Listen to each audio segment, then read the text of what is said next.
Halo, assalamualaikum teman-teman. Gimana kabarnya hari ini? Semoga kita dalam keadaan sehat dan tanpa kekurangan satu apapun ya. Amin. By the way, hari ini aku akan menceritakan kisah dari seorang pria yang berasal dari negara India yang berakhir tragis di tangan para ibu-ibu, atau di Indonesia biasa dikatakan the power of mama. Mau tahu bagaimana kisah selanjutnya? Check it out. Kasus pemerkosaan memang tidak bisa dibiarkan. Dampak dari perbuatan tersebut sangat merugikan si korban, seperti merusak psikologis hingga masa depannya. Maka dari itu, hukuman berat mesti ditimpakan untuk pelaku kejahatan alias tidak ada ampunan. Dan nampaknya hukuman yang berat itu telah diterima oleh seorang pemerkosa bernama Akuyadab dari India. Bharat Kalicharan lahir pada tahun 1971 atau 1972. Ia juga dikenal sebagai Akuyadab. Ia merupakan seorang gangster India, perampok, penyerbu rumah, penculik, pemerkosa berantai, pemeras, dan pembunuh berantai. Yadav dibesarkan di daerah Kumu, Kasturba Nagar, yang berada di luar pusat kota Nagpur di India. Dia tinggal dan berbisnis di daerah Kumu, yang menampung sejumlah penjahat dan dua geng saingannya. Akuyadab dibesarkan di daerah Kumu, Kasturba Nagar, di luar kota Nagpur, India Tengah, Maharashtra. Dia memiliki dua saudara laki-laki, Santosh dan Yuvraj. Akuyadab dalam arti tertentu adalah kesuksesan dari Kasturba Nagar. Dia adalah pria dengan kasta yang lebih tinggi. Yadav memimpin sekelompok penjahat yang menguasai daerah Kumu, Kasturba Nagar. Mereka merampok, menyiksa, dan membunuh orang tanpa mendapat hukuman. Yadav melakukan kejahatan selama beberapa tahun saat dia menciptakan kerajaan bisnis kecil. Aku dan anggota gengnya sering mengganggu dan mengintimidasi orang untuk memeras uang. Pemerasan adalah sumber pendapatan utamanya. Yadav secara khas mengancam akan memperkosa siapapun yang melawannya. Dia akan menyakiti orang jika mereka tidak memberinya uang atau jika mereka membuatnya marah dengan cara apapun. Yadav sering khawatir dia akan diancam. Akibatnya, dia tidak mengizinkan laki-laki atau perempuan berkumpul dan berbicara. Dia memastikan bahwa anak laki-laki tidak bermain bersama. Dan jika mereka melakukannya, Yadav akan menghentikan permainan mereka. Curiga bahwa orang-orang mengajukan pertanyaan tentang dia. Dia akan memperingatkan orang-orang agar tidak melaporkan kejahatannya kepada polisi, mengancam mereka jika melakukannya, membunuh dan meninggalkan mayat yang tidak nyaman, yang mengharuskannya menyuap polisi untuk mencegah mereka menghentikan kejahatannya. Pemerkosaan bagaimanapun sangat mengintimidasi dan akibatnya para korban dapat diandalkan untuk tetap diam. Yadav memperkosa orang agar lebih sering membungkam mereka daripada membunuh mereka. Yadav telah memperkosa dan melecehkan wanita lokal dengan impunitas selama lebih dari 1 dekade. Mereka menuduh bahwa polisi setempat menolak membantu para korbannya atau mengajukan tuntutan karena Yadav menyuap mereka. Yadav telah ditangkap sekitar 14 kali. Pada akhir 1999, ia ditahan selama 1 tahun di Baha Maharashtra penahanan preventif hukum. Yadav dan anggota gengnya akan memukuli siapapun yang melawan mereka. Dia membunuh seorang wanita bernama Asrabai, putri Anjanabai Borkar, di depan cucunya yang berusia 16 tahun. Borkar adalah satu dari 5 wanita yang ditangkap karena hukum mati suri Yadav. Yadav dilaporkan telah membunuh sedikitnya 3 orang dan membuang tubuh mereka di rel kereta api setempat.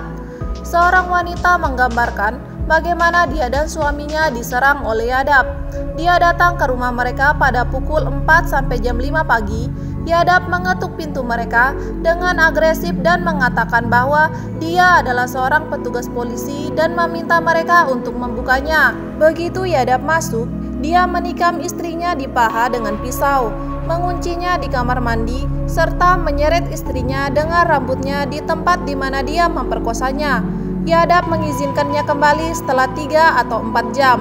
Menurut tetangga di Kasturba-Nagar, Yadap pernah memperkosa seorang wanita tepat setelah pernikahannya. Ia juga menelanjangi seorang pria dan menyudutnya dengan rokok, lalu memaksanya menari di depan putrinya yang masih berusia 16 tahun. Setelah Yadap memperkosa seorang gadis berusia 13 tahun, dia dan anak buahnya pergi ke rumah seorang wanita bernama Ratna Dunguri untuk meminta uang. Geng tersebut menghancurkan perabotannya dan mengancam akan membunuh keluarganya. Ketika seorang wanita bernama Usa Naraya tiba, setelah itu dia menyuruh Dungiri untuk melaporkan ke polisi. Dungiri menolak, jadi Naraya sendiri melapor ke polisi dan mengajukan pengaduan. Polisi memberitahu Yadap tentang pengaduan tersebut. Marah dengan tindakannya, 2 minggu sebelum dia meninggal, Yadap dan 40 rekannya pergi ke rumah Naraya dan mengepungnya. Yadap membawa sebotol asam dan berteriak melalui pintu bahwa dia tidak akan menyakiti Naraya jika dia menarik pengaduannya. Naraya memberi kode pintu dan menolak untuk menyerah. Dia menelepon polisi dan meskipun dia diberitahu bahwa mereka akan datang, tetapi mereka tidak pernah tiba. Sementara itu Yadap terus menggedor pintu dan mengancamnya, berkata, "Aku akan menyiram asam ke wajahmu dan kamu tidak akan berada dalam posisi untuk mengajukan keluhan lagi." Naraya meneriakkan kembali penghinaan dan Yadap menanggapi dengan deskripsi tentang bagaimana dia akan memperkosa, membakarnya dengan asam, dan membunuhnya.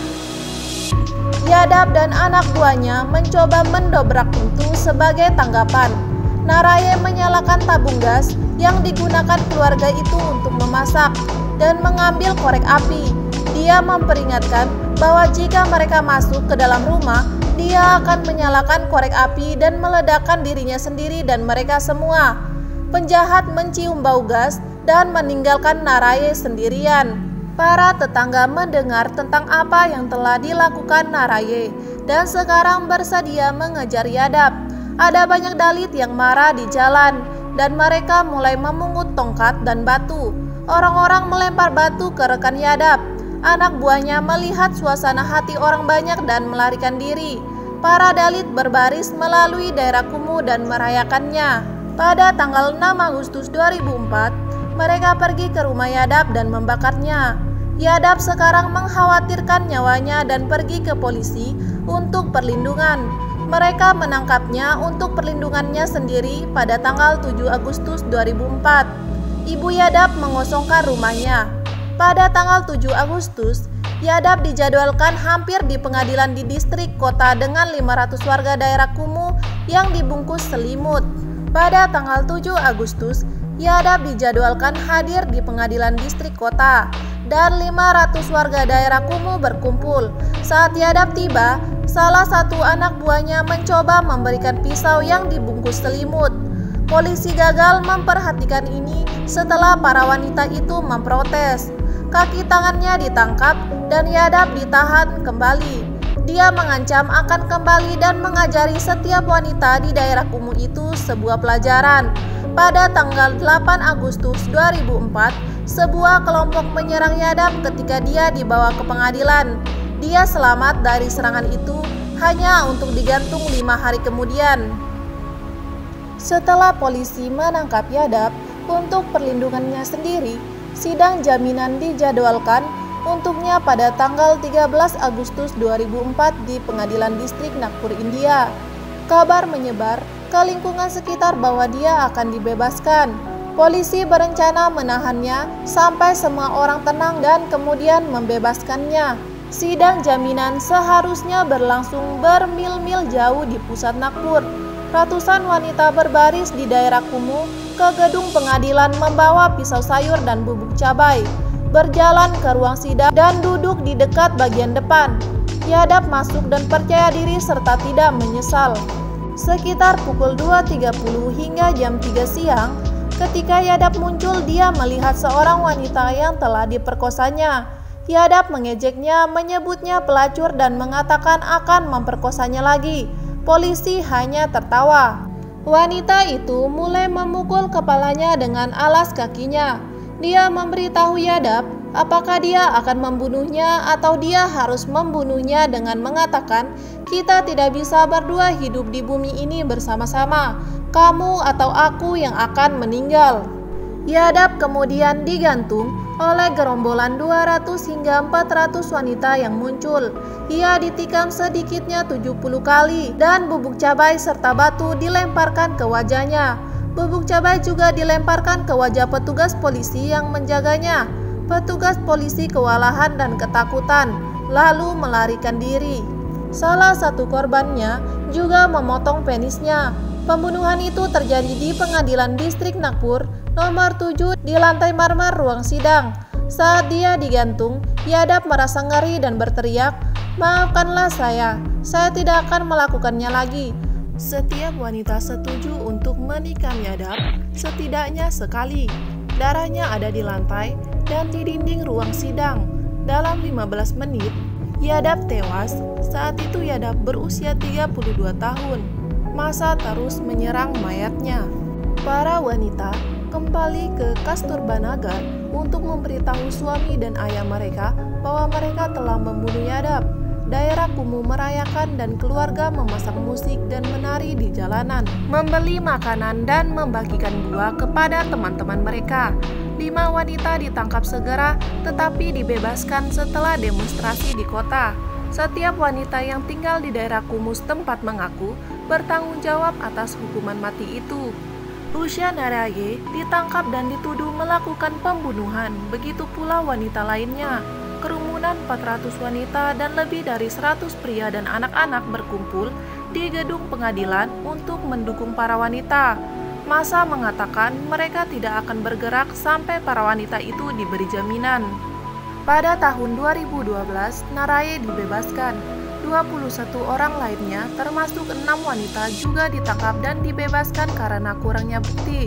Seorang hakim mencatat kurangnya saksi yang dapat diandalkan untuk hukuman mati, termasuk pernyataan polisi yang tidak dapat diandalkan, dan mengutip laporan otopsi Yadap yang menunjukkan alkohol dalam sistemnya sebagai bukti bahwa ia menerima perlakuan istimewa dari polisi. Pada tahun 2014, dilaporkan bahwa semua tersangka yang tersisa dalam kasus pembunuhan Aku Yadap dibebaskan karena kurangnya bukti. Menurut aku, dalam keadaan yang mereka alami, mereka tidak punya pilihan lain selain menghabisi Aku Yadap. Para wanita itu berulang kali memohon kepada polisi untuk keamanan mereka, tetapi polisi gagal melindungi mereka. Menurut kamu, apakah wanita-wanita itu pantas melakukan hal itu kepada Yadap, atau seharusnya para wanita itu menunggu proses hukum yang berlaku? Tulis di kolom komentar ya.